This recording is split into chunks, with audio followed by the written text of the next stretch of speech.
Salut tout le monde, j'espère que vous allez bien.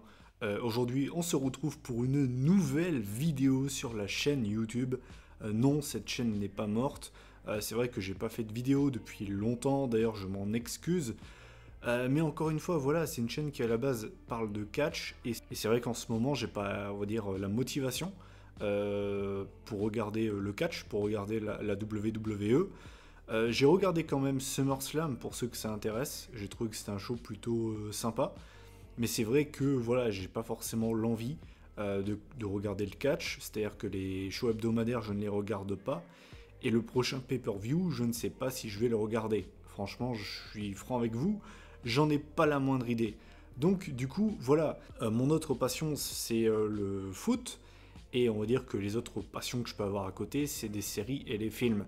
Donc du coup aujourd'hui, je vais vous parler d'un film que j'attendais beaucoup, que je n'ai pas vu au cinéma. Donc l'attente était assez longue, je vais pas vous mentir. C'est donc Avengers Endgame. Désolé, hein, je ne parle pas de foot, je ne parle pas de catch. Avant de commencer de parler du film en lui-même, je voulais juste faire une petite précision. Je vais faire une vidéo de foot très bientôt sur les groupes de la Ligue des Champions. Je devais faire la vidéo quand les groupes sont tombés. Finalement, bon bah voilà, j'ai pas fait la vidéo. Donc la vidéo, elle sortira très certainement le dimanche avant la reprise de la Ligue des Champions. Donc je crois que c'est la semaine prochaine. Donc voilà, vous pouvez déjà noter ce rendez-vous entre guillemets dans vos calendriers. Donc voilà, on va arrêter de faire du blabla, on va rentrer dans le vif du sujet, à savoir Avengers Endgame. Je préfère quand même le dire, bien évidemment, c'est une vidéo où je vais spoiler, je vais vous donner mon avis sur le film. Donc j'estime que si vous l'écoutez, c'est que soit vous avez vu le film, ou soit alors vous l'avez pas vu, mais que vous vous en foutez d'être spoilé tout simplement. Donc voilà, c'était un film bien évidemment très attendu. Je pense que c'était le film le plus attendu de l'année. Personnellement, j'avais adoré Infinity War, donc j'étais vraiment impatient de voir la suite, voir comment ça allait se terminer pour certains des héros. C'est un film qui clôture 10 ans d'univers cinématographique et c'est absolument incroyable.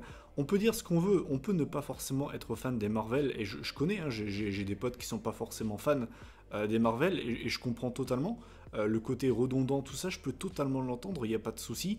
Par contre, il y a une chose que je trouve assez incroyable et qui force un peu le respect, c'est qu'ils ont réussi à mettre en place un univers qui, entre guillemets, des films qui se joignent, des univers qui se croisent, tout ça pendant plus de 10 ans, et je trouve que c'est assez incroyable, l'air de rien.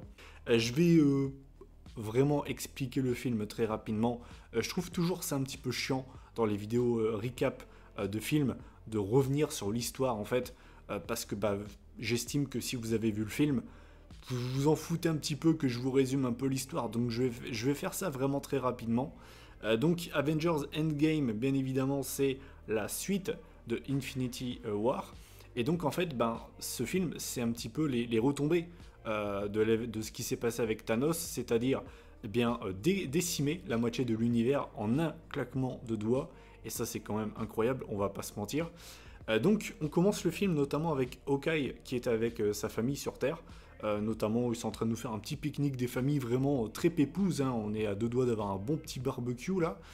Et à un moment donné, donc, il demande à sa fille qui est en train de tirer à l'arc d'aller rechercher sa flèche. Et quand il se retourne, on ne voit plus rien. Enfin, il est tout seul en fait. Et j'avoue que j'ai vraiment bien aimé comme première scène pour ouvrir le film, parce que ça te met directement dans l'ambiance. Et ça, j'ai vraiment beaucoup aimé. Ensuite, qu'est-ce qui va se passer? Bien évidemment, il va y avoir un ellipse de 5 ans. Enfin, on a Captain Marvel, Thor et tout le machin qui vont réussir à retrouver Thanos. Le mec d'ailleurs, ça m'a bien fait rire, il était en train vraiment il était dans son potager, vraiment. Le mec était en train de vivre sa meilleure vie. Le mec vient quand même de décimer 3,5 milliards de personnes rien que sur la planète Terre, parce qu'il a fait ça dans tout l'univers, le mec. Hein. Donc il a décimé 3,5 milliards de personnes au minimum, et le mec s'en bat complètement les couilles. Il vit sa meilleure vie, vraiment, le mec il est en train de cueillir ses tomates. Donc il y a Thor, tout ça, qui viennent, qui le maîtrisent très rapidement, et qui lui demandent tout simplement où sont les pierres, parce qu'en fait il lui coupe carrément le bras Ils en ont ras-le-bol, ils en ont plein le cul, hein, les mecs là, vraiment, ils ont plus le temps de parler. Ils lui coupent le bras, et en fait, bah, le mec n'a plus les pierres, et en fait, il leur explique qu'il s'en est servi des pierres pour les auto-détruire, ce qui fait que bah, son œuvre ne peut pas être, comment dire, défaite, tout simplement. Et à un moment donné, je sais plus qui commence à lui poser une question. Et là, j'avoue, j'ai eu un bon fou rire, puisqu'en fait, on a Thor qui lui a découpé la tête vraiment, mais d'un coup, et je m'y attendais pas du tout. Et ça m'a bien fait rire. Ça m'a vraiment bien fait rire. Et sur le coup, j'étais là en mode, ok, mais en fait, ils viennent de tuer le héros. En fait, ils viennent de tuer le méchant du film. Donc, bah, c'est bizarre. On va quand même le revoir, Thanos. Sinon, c'est un petit peu nul. Mais sinon, voilà. Grosso merdo, après, on a un ellipse de 5 ans. On avait notamment Ant-Man qui était bloqué dans un van. Et en fait, En fait, on peut remercier un rat quand en fait a appuyé sur un bouton. Et donc, en fait, il sort du van. Et ensuite, bah, lui, forcément, il a vécu l'ellipse de 5 ans enfermé. Et quand il sort, c'est un monde totalement changé. On a notamment à un moment donné une réunion avec Captain America, avec des gens qui n'ont toujours pas réussi en fait à faire le deuil des gens qu'ils ont perdus. Y a souvent ça aux États-Unis, notamment pour ceux qui sont dépendants à l'alcool, des réunions comme ça. Ou bien également, bon, pour ceux qui ont vu la série Le Punisher, on a également ce genre de réunion pour les anciens combattants qui n'arrivent pas en fait à faire le deuil de ce passage-là de leur vie. Donc voilà. Et donc en fait, Ant-Man ensuite, par la force des choses, va réussir à retrouver Black Widow, Captain America et tout le machin, et leur expliquer que peut-être un voyage, entre guillemets, hein, dans le passé, c'est peut-être faisable. Et voilà, je vais pas développer plus que ça. Donc déjà, je préfère vous le dire, contrairement à Infinity War, pour le coup, je l'ai dégusté ce film, j'ai pas vu le temps passer. Je me rappelle, je l'avais même vu 2 fois dans la même semaine. Et pour le coup, vraiment, même la deuxième fois, je l'ai dégusté, mais tranquille, j'ai pas regardé une seule fois mon portable. Et bah là, pour le coup, les 3 heures de Endgame, je les ai vraiment sentis passer. Je trouve surtout que c'est la première moitié du film qui est vraiment longue. En même temps, il se passe pas grand chose, l'air de rien, en termes d'action, on va dire. C'est surtout à ce moment-là où les héros vont dans le passé. Donc en fait, on a des personnages qui retrouvent d'anciens personnages. Par exemple, Tony Stark qui voit son père. On a Captain America qui retrouve celle dont il était amoureux, j'ai oublié son nom. Donc voilà, c'est tout cette période-là, et en fait, ce qui fait que c'est pas forcément incroyable, je trouve. Et du coup, pour le coup, les 3 heures, je les ai vraiment sentis passer. Sinon, j'ai noté donc que j'avais aimé le début du film, la première scène, comme je vous l'ai dit, avec la famille de Hawkeye qui disparaît. J'ai trouvé que c'était vraiment bien fait et intelligent. Je voulais également revenir sur une phrase que j'ai vue passer sur Twitter pendant plus de 4 mois. On m'a survendu cette phrase comme pas possible, parce que je le rappelle, je ne l'ai pas vue au cinéma. Pendant 4 mois, en attendant que le film sorte en streaming, en DVD, j'ai vu cette phrase partout, en bio, vraiment, mais partout en tweet, en mode « Oh là là, c'est trop émouvant ». La fameuse phrase « Je t'aime plus que 3 fois 1000 ». Et je m'attendais à ce que cette scène soit hyper émouvante. Et bien j'ai été incroyablement déçu. Mais d'une force, vous n'avez pas idée. Puisqu'en fait, cette phrase, on l'entend 2 fois. C'est la petite fille, enfin la fille de Tony qui lui dit, avant d'aller dormir. Et ensuite, c'est Tony Stark qui lui dit dans son message d'adieu, pré-enregistré. Mais c'est tout. Et vraiment, devant le film, j'ai mis pause. J'étais là en mode, ok, mais c'est ça cette fameuse phrase qu'on m'a survendue là. J'étais incroyablement déçu, sans déconner. Je m'attendais à un truc beaucoup plus émouvant que ça. Certains me diront peut-être que je suis un cœur de pierre, que je suis sans cœur, j'en sais rien. Mais sans déconner, je m'attendais à tellement plus, on me l'avait tellement survendu. Ensuite, voilà, je vais pas détailler tout le film, je vais revenir plus sur ce qui m'a dérangé. Déjà, le traitement du personnage de Thor. Je préfère le dire, Thor, c'est pas mon perso préféré de l'univers Marvel. Moi, c'est clairement Iron Man, de très très loin. Mais c'est vrai que, franchement, on va devoir en parler du traitement de Thor. Alors, je sais qu'il y en a qui ont aimé, il y en a qui n'ont pas du tout aimé. Moi, je fais partie des gens qui pensent que si ce côté Thor qui se laisse totalement aller avec un bide à bière si on avait eu que la première scène, où il est dans son cabanon en train de jouer à Fortnite et de s'embrouiller avec Jean-Kevin, ça c'était quand même incroyable, sans déconner. Là pour le coup ça m'a vraiment fait rire. Franchement ça m'aurait pas dérangé tant que ça. Par contre, le fait de traîner ça pendant tout le film, j'avoue que c'était quand même bien relou. Alors j'y ai pensé, c'est peut-être ça, mais vu que les gardiens de la galaxie étaient morts, étaient disparus, il n'y avait pas ce côté fun qu'on a d'habitude, et du coup je me suis dit peut-être que c'est pour combler justement la non-présence entre guillemets des gardiens de la galaxie qu'ils ont fait ça, je sais pas, mais tout ça pour dire que même si c'était pour ça, ben ça m'a quand même dérangé. On parle quand même d'un dieu nordique, tu vois, c'est un petit peu le dieu, tu vois, enfin genre c'est Thor, on parle pas de... Je veux dire, c'est pas un héros tout pourri, tu vois, c'est quand même le dieu du tonnerre et tout. Et au final, je sais pas qu'est-ce qu'ils lui ont donné comme image, mais c'est quand même pas dingue. En tout cas, le Thor d'Infinity War, qui a quand même dégusté sévère aussi, il avait perdu son œil, tout ça, c'était quand même hyper cool quand il est arrivé au Wakanda avec le Stormbreaker et avec un Tyrion géant qui lui a fait son Stormbreaker. C'était trop cool, c'était méga cool, c'était incroyable. Et quand tu vois ce qu'ils en ont fait dans Endgame, t'es tellement déçu sans déconner. Mais bon, c'est pas le seul. Est-ce qu'on en parle de Hulk? Non mais sans déconner. Hulk, lui c'est encore pire. C'est-à-dire que sur les deux films, son highlight moment, c'est quand il claque du doigt pour faire revivre tout le monde. C'est la seule chose où en fait il sert à quelque chose. Sinon il sert à rien. Pendant les deux films, il ne sert à rien. Dans le film, dans Infinity War, il se fait démonter par Thanos. Et après, il a trop peur pour revenir. What the fuck? Et dans Endgame, à part lâcher des dabs et faire des selfies, ben voilà, c'est tout. Voilà, merci Hulk. Non mais le mec n'a servi à rien. Moi je m'attendais vraiment, et j'ai vu que j'étais loin d'être le seul à avoir pensé à un truc comme ça, à avoir un Hulk qui vraiment est enragé comme jamais, avoir un petit peu un Hulk comme dans Avengers, le premier du nom, mais en 10 fois pire, tu vois, vraiment le mec, mais comme jamais tu l'as vu vénère, et on sait que plus Hulk est vénère, plus il est fort, et ça aurait été trop cool, quant à la scène à un moment donné, avec la scène, la bataille finale, de voir Hulk débarquer et qui démonte tout le monde, en ayant un beau duel contre Thanos, ça aurait été super cool. Je demandais même pas à ce que Hulk casse la gueule à Thanos, parce que techniquement Thanos est au-dessus, et de toute façon ça n'aurait pas été faisable. Mais j'aurais bien voulu avoir une revanche entre les deux, avec ce coup-ci un Hulk qui lui tient beaucoup plus, la route, parce que là pour le coup, franchement, son utilisation elle m'a tellement déçu. Moi Hulk c'est un personnage que j'ai toujours apprécié depuis que je regarde les animés sur France 3 de l'époque. Moi c'est un héros que j'ai toujours apprécié, parce que j'aimais bien les gros bourrins. Il suffit de voir, moi quand j'ai commencé à regarder le catch, j'aimais bien Batista, donc apparemment quand j'étais jeune, j'aimais beaucoup les gros bourrins. Et, mais, euh, mais voilà, moi je trouve ça tellement dommage, sans déconner. Faut quand même rappeler que j'ai quand même l'impression que c'est un petit peu le héros qui est un petit peu boudé entre guillemets dans les grosses têtes d'affiche de Marvel, parce que c'est pareil, il a eu qu'un seul film.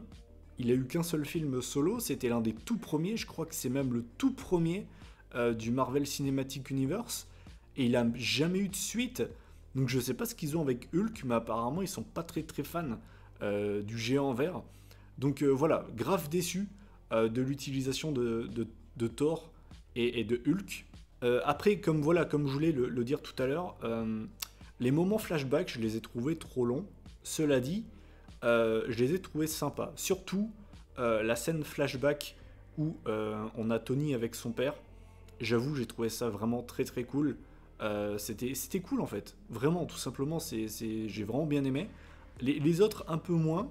Enfin, même si le moment flashback avec Captain America, Iron Man, tout ça, avec les Avengers et Loki, ça aussi c'était bien cool, avec notamment Captain America qui dit Hydra. J'avoue, c'était cool. Voilà, c'était cool, mais j'ai trouvé que c'était trop long en fait. Je peux comprendre hein, le côté fanservice, tout ça, hein, mais c'était trop long. D'ailleurs, voilà, j'ai vu des gens critiquer ces moments flashback en disant que c'était que du fanservice. Je sais pas si on se rend bien compte, mais c'est un film qui a clôturé 10 ans d'univers cinématographique, c'est monstrueux. Et se plaindre qu'il y ait du fanservice là-dedans, bah c'est logique. C'est tout à fait logique. Moi je ne plains, enfin je vais pas me plaindre de ça, c'est normal. Ça m'a même pas dérangé. Dans le fond, ça m'a pas dérangé. La seule chose qui m'a dérangé, j'ai trouvé que c'était juste un petit peu trop long. C'est la seule critique vraiment que je peux faire. Ensuite, bien évidemment, je voulais revenir sur la guerre, la bataille finale, où Doctor Strange fait apparaître tout le monde pour combattre l'armée de Thanos. J'avoue, ce moment, il est juste trop cool. On va en parler 2 secondes. T'es obligé d'avoir les frissons quand t'as Black Panther qui arrive avec tout le Wakanda, quand t'as Doctor Strange et tout qui arrive, c'est vraiment trop cool. C'est vraiment trop cool. Et ça m'a vraiment fait penser, à un moment donné, à la bataille du Seigneur des Anneaux, le retour du roi. Ça m'a vraiment fait penser à ça. Je m'attendais à une bataille épique et j'ai été tellement déçu. J'ai vu que j'étais pas le seul, mais alors la bataille finale m'a tellement déçu. C'est-à-dire que la scène avant, où tous les héros arrivent, déjà cette scène-là est plus épique que la bataille finale en fait, parce que la bataille finale, elle est éclatée. On va pas se mentir, moi je la trouve éclatée. C'est la dernière entre guillemets grande guerre, grande bataille qui va clôturer 10 ans de film. Tu t'attends à un truc de malade. Moi je m'attendais à une bataille de ouf et j'ai été hyper déçu. Il y a des héros qu'on a vus genre 30 secondes, genre Spider-Man, Black Panther. Je m'attendais vraiment à, je sais pas, un truc beaucoup plus stylé. Pareil, les méchants qui accompagnaient Thanos, qui sont venus sur Terre dans Infinity War, le mec qui arrivait à contrôler un petit peu les éléments, et l'autre qui était une grosse brute là. Je sais pas si vous voyez de qui je veux parler. Pourquoi est-ce qu'on les a pas vus? Ils étaient trop cool dans Infinity War. Ça aurait été cool de les revoir. Moi je trouve ça vraiment dommage. Je trouve ça dommage, franchement. Je trouve qu'ils sont passés à côté de quelque chose. Et pour moi, les moments flashback, je les aurais raccourcis et j'aurais fait durer cette bataille beaucoup plus longtemps, avec pourquoi pas 1 ou 2 morts pendant cette bataille, avec on va dire des héros un peu moins importants. Voilà, c'est ça qui m'a dérangé. J'ai vu que j'étais loin d'être le seul. J'ai été voir quelques critiques, j'étais loin d'être le seul à penser ça. Autre chose qui m'a dérangé, je vais parler de Thanos. Alors pour moi, c'était très clairement le point fort de Infinity War. Pour le coup, je vais pas dire que c'est le point faible, faut peut-être pas non plus exagérer, mais je l'ai trouvé moins charismatique que dans Infinity War. Voilà, je l'ai pas trouvé autant... j'arriverai pas à l'expliquer pourquoi, mais je l'ai trouvé... là c'était plus du méchant, entre guillemets, basique. Je trouvais vraiment qu'il était différent dans Infinity War comparé à presque tous les héros que j'ai vus dans les films de super-héros. Il était vraiment... T'avais l'impression que c'était un semi-dieu, qu'il était intouchable. Et là, dans ce film, je l'ai senti beaucoup moins... j'avais beaucoup moins ce sentiment-là. À certains moments, il s'est même fait dominer en 1v1 à la loyale. Hein. C'est-à-dire qu'à un moment donné, Captain Marvel, elle lui tient plus que la tête. C'est pareil pour la sorcière rouge, j'ai oublié son nom. Wanda, je crois que c'est ça son nom. À un moment donné, s'il demande pas à sa flotte de tirer vers elle, Thanos se faisait bolos par la sorcière rouge. Hein. Genre, j'ai vu des gens dire ouais, elle l'a juste fait léviter. Je sais pas ce qu'elle allait s'apprêter à faire, mais Thanos, il arrivait pas à bouger. Hein. Thanos, il se faisait victime bolos. Hein. Donc là aussi, j'ai vu aussi beaucoup de critiques là-dessus, sur le fait que le rapport de force entre les personnages était beaucoup moins respecté que dans Infinity War, et ça, je suis totalement d'accord. Après, voilà, à un moment donné, on a Captain America qui a réussi à lever le marteau de Thor. J'ai vu qu'il y avait beaucoup de gens qui avaient adoré cette scène. Je vais pas vous mentir que ça m'a fait ni chaud ni froid. Je vais pas vous mentir que Captain America, c'est pas spécialement mon héros préféré. Voilà, je dis pas que c'est un mauvais héros ou autre, hein. Bien au contraire, il a une histoire cool et tout. Hein. Mais je sais pas, j'ai jamais été accroché en fait à ce personnage plus que ça. Donc voilà. Et puis on va revenir aux 2 morts marquantes, bien évidemment, de ce film. La première, donc, c'est Natasha, a.k.a. Black Widow, qui va donc se sacrifier pour la pierre de l'âme. À la base, c'est Hawkeye qui voulait se sacrifier, mais finalement, c'est elle qui va en fait sauter pour se sacrifier. Et encore une fois, on va peut-être me dire que je suis un cœur de pierre. J'ai pas pleuré, j'ai pas été spécialement hyper touché. Peut-être parce que c'est avec Hawkeye des personnages qui n'ont pas été beaucoup mis en avant, je trouve. Peut-être que vous allez me trouver sévère. Je sais bien ils ont pas de pouvoir. C'est des gens entre guillemets lambda, c'est juste des gens qui sont surentraînés. Mais je sais pas, j'étais pas plus attaché à ces personnages-là que ça, ce qui fait que si c'était Hawkeye, j'en aurais encore plus eu rien à foutre, et le fait que Black Widow se suicide, entre guillemets, ça m'a pas attristé plus que ça. Après, je vais également le préciser, même si j'avais masqué 1 milliard de mots sur Twitter, j'ai quand même réussi à me faire spoiler les morts de Black Widow et de Iron Man. Donc forcément, quand tu sais que les deux vont mourir, t'es un petit peu moins... déjà, t'as pas l'effet de surprise, et donc forcément, tu vas être moins ému. Pour ce qui est de Iron Man, c'est différent, ça m'a quand même plus touché, on va pas se mentir. Après, voilà, ça c'est totalement personnel. Il y en a pour certains, leur perso préféré, ce sera Thor. Pour d'autres, ce sera Captain America. Bah, pour moi, c'est Iron Man. Ça a toujours été mon héros préféré de chez Marvel. Je trouve que c'est un petit peu le Batman de chez Marvel. C'est-à-dire que le mec n'a pas de pouvoir, mais c'est un milliardaire, et grâce à son argent, grâce à ses sous, grâce à son flouze, grâce à son oseille, et ben le mec il peut s'acheter des trucs de dingue.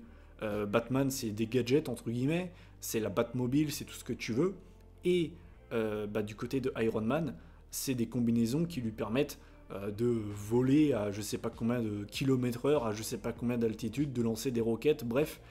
Et y a forcément ce côté où tu t'attaches plus déjà parce qu'il est humain, entre guillemets, et que sa vie est plus facilement en danger, il va être plus facilement mis en danger que un mec comme Thor ou Hulk en fait. Et donc forcément, voilà, même si je savais qu'il allait mourir, quand j'ai vu la scène où il claque des doigts et qu'il dit je suis Iron Man, et que le mec derrière décède devant les yeux de sa femme, devant Spider-Man, j'avoue, ça m'a touché, je vais pas mentir, j'ai pas pleuré, mais ça m'a quand même fait quelque chose, parce que forcément, ça fait 10 ans que t'es attaché à ce personnage, et puis Robert Downey Jr., c'est un mec qui a une histoire vraiment très intéressante. D'ailleurs, je vous invite, si vous êtes vraiment fan de cet acteur, à regarder la vidéo de la chaîne de Paul sur ce mec. Je crois que le nom de la chaîne, c'est la chaîne de Paul. Vous mettez la chaîne de Paul, et il a fait une vidéo sur Robert Downey Jr., et vous allez voir que cet acteur revient de très très loin. Avant d'avoir brillé avec Marvel, avec Iron Man, c'est un acteur qui a vraiment connu la misère, et c'est un mec qui revient vraiment de très très loin. Tout ça pour dire que voilà, ça m'a vraiment touché, c'était mon héros préféré de Marvel, et d'autres héros vont prendre sa place. Je suis d'ailleurs impatient de voir les films qui sortiront pour la phase 4 de Marvel, que ce soit donc l'année prochaine ou bien même dans 2 ans. Mais voilà, pour moi, Marvel perd son meilleur héros. Après, encore une fois, c'est que mon avis. Ça m'a touché. Et puis voilà, j'ai pas d'autre chose vraiment à rajouter, on va dire, sur l'histoire en elle-même. C'est un héros qui a tellement évolué. Entre Iron Man 1, c'était un mec qui était totalement égocentrique, qui pensait qu'à lui, et qui était un mec qui fêtait, qui était un grand fêtard, tout ce que tu veux. Et le mec a totalement changé. Maintenant, c'est un mec qui pense aux autres, qui est casé, qui a carrément eu une petite fille. Donc c'est un personnage qui a totalement changé. Et forcément, quand un personnage comme ça, haut en couleur comme ça, évolue, change, et que tu dois le perdre, ça te touche plus qu'un personnage qui est resté le même pendant plus de 10 ans, sans vraiment changer. Donc voilà. J'en ai terminé avec ma critique de Endgame. Je vous ai donné mon avis en fait sur les différents moments qui m'ont marqué. Maintenant, je vais vous donner mon bilan de ce film. Qu'est-ce que j'en ai pensé? Ça reste un bon film. Je trouve que c'est un film qui a quand même rempli pas mal de cases pour clôturer entre guillemets ces 10 ans de films Marvel, notamment les moments flashback, la mort de au moins un héros hyper iconique, tu vois, genre le Iron Man, c'est iconique, tu vois. Mais je sais pas, j'avais peut-être mis la barre trop haute, j'en attendais peut-être un peu trop, mais j'ai été quand même un petit peu sur ma faim, j'ai été un petit peu déçu. Après, je l'ai regardé qu'une seule fois, et je pense sincèrement que c'est le genre de film qu'il faut voir plusieurs fois. Donc je n'exclus pas de le revoir très bientôt, pour avoir vraiment un avis définitif, mais c'est vrai que, je sais pas, je reste un tout petit peu sur ma faim avec ce film. Il y a quand même des trucs qui m'ont déçu, notamment la prestation de Thanos pour ce film, notamment la bataille finale. Je m'attendais vraiment à un truc mais méga épique, genre du style la bataille comme dans Game of Thrones en fait, la bataille finale de Game of Thrones, ou bien la bataille du retour du roi dans le Seigneur des Anneaux. Je m'attendais à ce genre de guerre, de bataille. Et pour moi, la bataille finale de Avengers Endgame, pour les comparer à ces deux batailles, entre guillemets, pour moi, elle est largement en dessous. À côté d'un retour du roi, elle est mais à des kilomètres, vraiment. Mais voilà, après, c'est que mon avis, bien évidemment. Donc je trouve quand même que c'est un bon film, hein. Je préfère le dire, qu'on me tape pas dessus. J'ai apprécié. C'est un film que j'ai apprécié. Je m'attendais peut-être un petit peu à mieux. Voilà.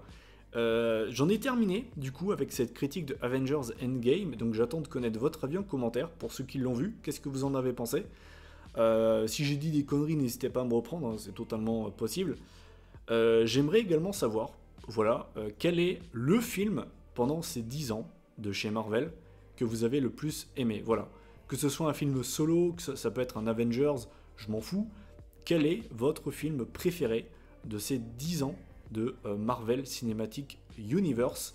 Moi personnellement, ça restera Avengers Infinity War, tout simplement parce que le méchant, pour avoir des bons gentils, il faut avoir un bon méchant. Et pour moi, le meilleur méchant qu'on nous ait servi, ça restera le Thanos d'Infinity War, qui était juste incroyable. Vraiment, ce film m'a mis une claque. Vraiment, pour moi, c'est le meilleur film de super-héros qu'on ait vu depuis les Batman de Christopher Nolan. Ça m'avait vraiment mis une bonne grosse claque. D'habitude, quand je vois des Marvel, je passe un bon moment, ça s'arrête là, tu vois. C'est pas forcément des films qui me marquent de ouf. Mais ce film m'a vraiment marqué, au point de le revoir genre 4 jours après, alors que d'habitude, je ne fais jamais ça, même pour des films que j'adore. D'habitude, je me laisse toujours un certain temps avant de les revoir. Et là, pour le coup, j'étais obligé de le revoir parce que j'ai trouvé Thanos beaucoup trop génial, il y a eu trop de moments trop cool, et vraiment j'ai trouvé que les blagues étaient super bien placées, et que l'action était vraiment très bonne, les chorégraphies des fights étaient vraiment très bonnes, et le film était vraiment très très bien monté, ce qui fait que les 2h30, je trouve que tu les vois absolument pas passer. Voilà, j'en ai terminé du coup avec cette vidéo. Je vous invite à lâcher un petit like pour le retour de l'activité sur cette chaîne. Désolé encore une fois pour l'absence de vidéos, mais voilà, comme je vous l'ai dit, je ne vais pas me forcer à faire des vidéos si j'en ai pas envie. La prochaine vidéo qui sortira, donc normalement c'est dimanche prochain, je vais vous donner mes pronostics pour les groupes de la Ligue des Champions, avec notamment le PSG qui affrontera le Real Madrid, Galatasaray et Bruges. Puis je vous donnerai mes pronostics donc sur les groupes de la Ligue des Champions, et peut-être aussi donner mon avis sur les groupes de l'Europa League, en tout cas pour les clubs français et Manchester United. Voilà, je vous souhaite donc de passer une bonne journée, une bonne soirée, ça dépend à l'heure à laquelle vous regardez cette vidéo. Et puis on se retrouve donc dimanche prochain. Je vous laisse. Salut tout le monde.